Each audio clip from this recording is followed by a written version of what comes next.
support, en fait, cet ensemble que vous évoquez.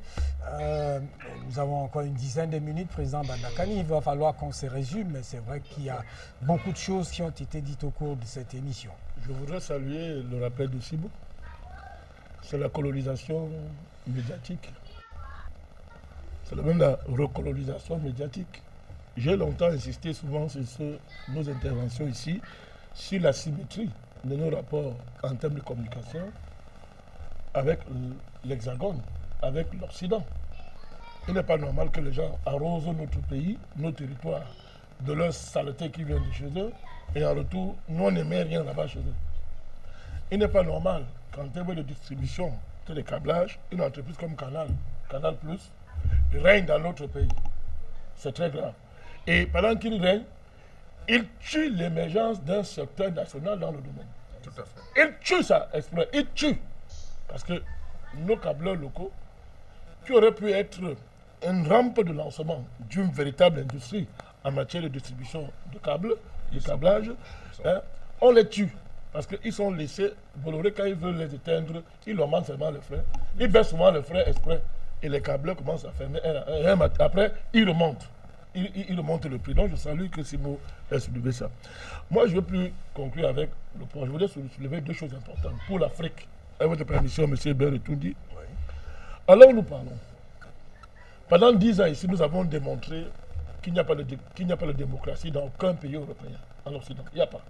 Les gens ne comprenaient pas. Bon, maintenant, ce qui se passe aux États-Unis, où il y a la plus grande fraude de l'histoire humaine. C'est Joe Biden lui-même qui l'a dit. La vidéo existe. On a voulu le blanchir en disant qu'il a fait un lapsus. On fait pas un lapsus en 3 minutes. On fait un lapsus avec un mot ou autour de 2 mots. Quelqu'un fait un lapsus pendant 3 minutes où il dit que lui, Obama, a organisé la plus grande fraude de l'histoire. Et on se rend compte qu'il n'y a pas encore un État au monde qui dit pour qu'une telle fraude soit imitable, il faut que l'autre type d'État naisse sur Terre. Donc c'est la plus grande fraude. Et maintenant, les gens découvrent qu'il n'y a jamais eu de démocratie aux États-Unis.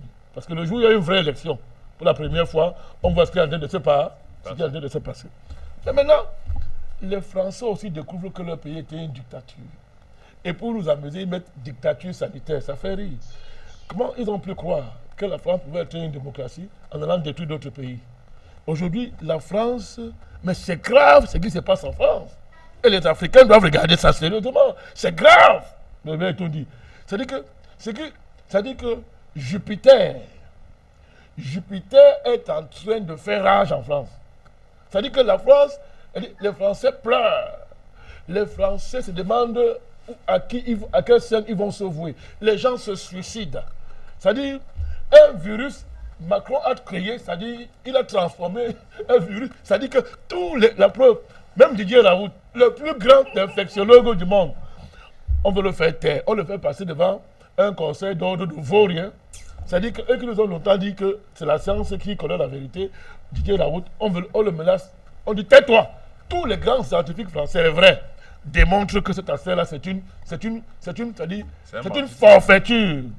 C'est du n'importe quoi. Mais on est en train d'instaurer en France, c'est ce que les Français croient. Or, c'était déjà une dictature. Macron est en train de parachever l'ossature dictatoriale de la France. Ça fait pleurer. Je termine en disant ceci. Voilà les vaccins qui surgissent partout dans le monde, M. Berretoundi. Que dit l'Afrique? Que dit l'Afrique? Voici le seul continent qui a vaincu le Covid. Voilà ça, le monde entier, genre, le Covid, nous on mange, j'ai dit, nous on mange le Covid. Vous avez laissé, c'est moi et Simon, on mange ça. Je vais manger tout ça. Apporter le virus à nous, on mange ça. Et bien, tout dit. Quand il parle, je ne blague pas. Vous savez combien de virus nous on consomme par jour, les êtres humains consomment par jour? Mais vous connaissez comme le nombre de virus que vous touchez, que votre main touche par jour, que vous absorbez par jour. Pourquoi c'est le seul virus là, qu'on vient isoler un matin, on dit que c'est une grippe, un virus de grippe devient une pandémie et les gens meurent, on arrête le monde entier. Donc amenez le corona, amenez ça ici, nous on mange ça devant le monde entier, devant vous. Si vous prenez ça, il mange, je prends, je mange, tu manges, nous mangeons ça et ça ne fait rien à personne du tout. C'est du n'importe quoi. Je les attends, qui vient avec? Monsieur Berretoundi, que dit l'Afrique? La Russie a posé son vaccin sur la table. Les États-Unis ont plusieurs vaccins. La Chine a son vaccin. L'Union européenne a son vaccin. Que dit l'Afrique? Tout le monde sait que ce sont des positions de négociation du nouvel ordre mondial qui arrive. Parce que la guerre bactériologique va s'achever sur une négociation entre les vainqueurs de la guerre bactériologique.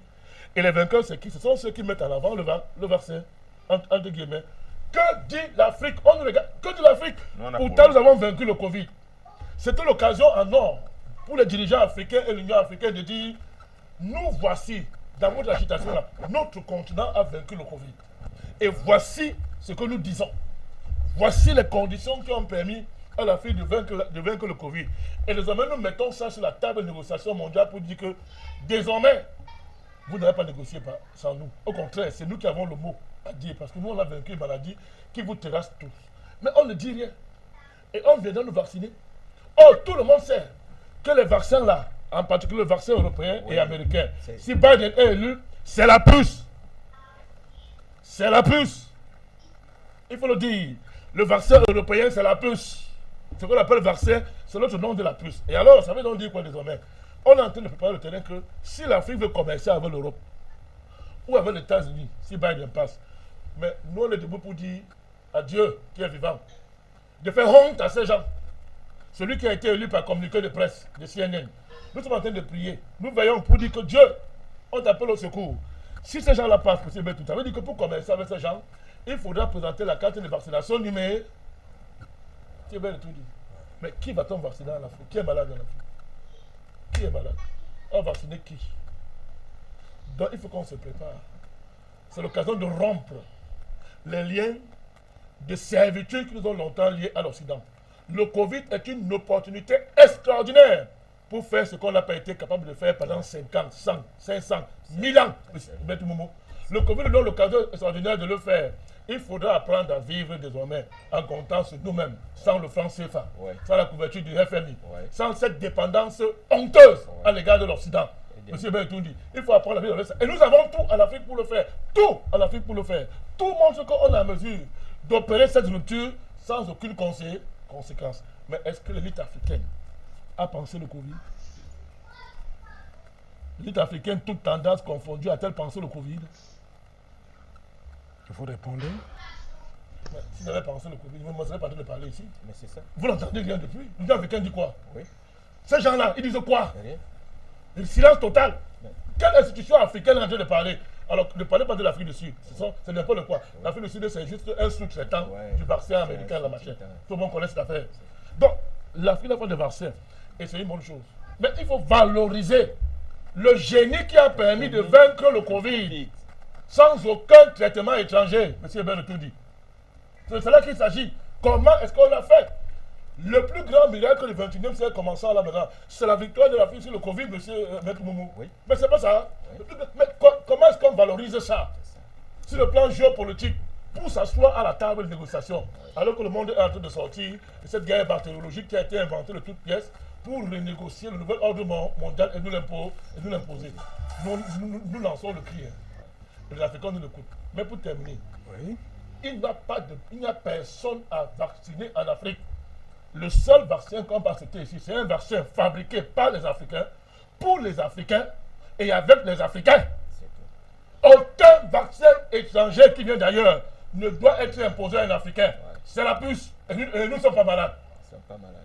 Merci.